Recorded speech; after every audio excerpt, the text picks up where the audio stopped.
Welcome to the Jaron Jarvis channel. I am Jaron Jarvis. Today, I would like to introduce to you, my grandpa wrote a letter from hell. My grandpa was my most trusted advisor. But as life sometimes goes, his journey came to an end in his late 70s. His mental health began deteriorating. It was painful to watch, and the deeper he descended into his Alzheimer's, the less he remembered of the beautiful life he had lived. When he was just 25, he and my grandmother adopted the neighbor kids who were separated from their parents for neglect. One of those kids was my mom.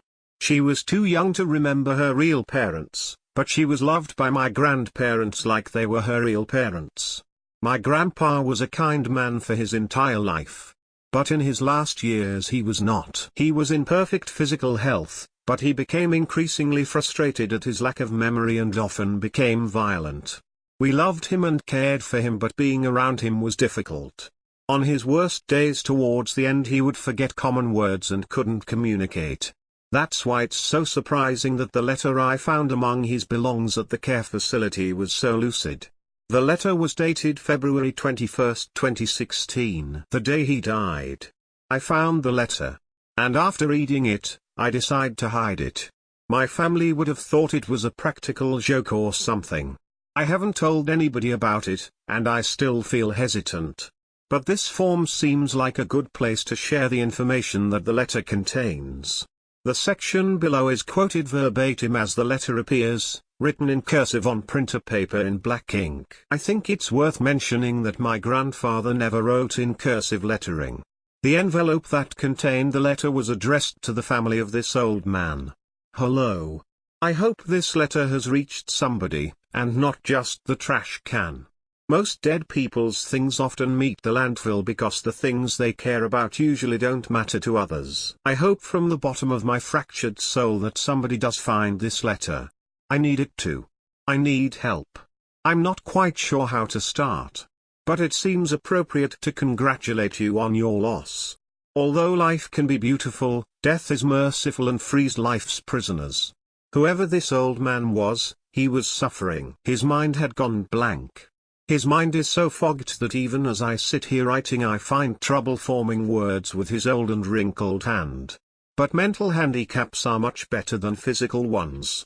Once I arrive, I can alter even the most broken of minds. I cannot mend broken bodies. When I awoke this morning, I knew today would be the day I would write this letter. I have been waiting a very long time for the perfect circumstances. This old man gifted me this opportunity.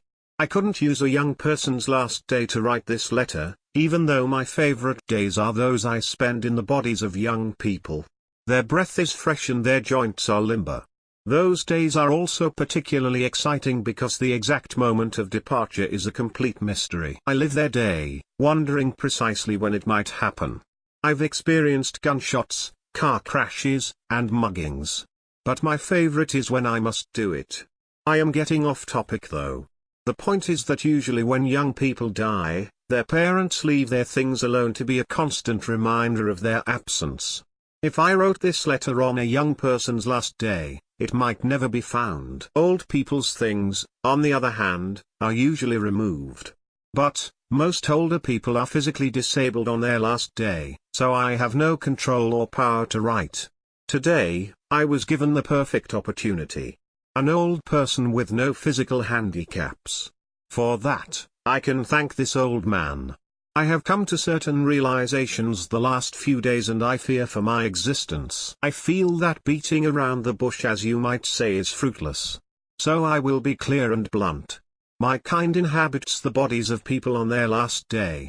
More precisely, the day of their death. We have access to their memories, and it's kind of an unwritten rule that we behave and live the last day as that person would have. We might say goodbyes to loved ones, or jump over the bridge in a suicidal event that had planned the day before. The point is that the big guy upstairs told my boss that we gotta be the ones to suffer. We have to be the ones to die over and over and over again to protect the good souls. I've been piecing it together for a long time. It can be difficult to remember which life was actually mine because I live a new life with a plethora of memories every day. But I've come to the conclusion that I didn't live my life like I should have. I think I killed people, including women and children. I think this is my punishment. I think this is hell. I mean, all you religious people think of hell as a separate realm, but I'm here to testify that us damaged, fractured, and evil souls are among you, living in your loved ones as they live their last days. I guess I lied to you.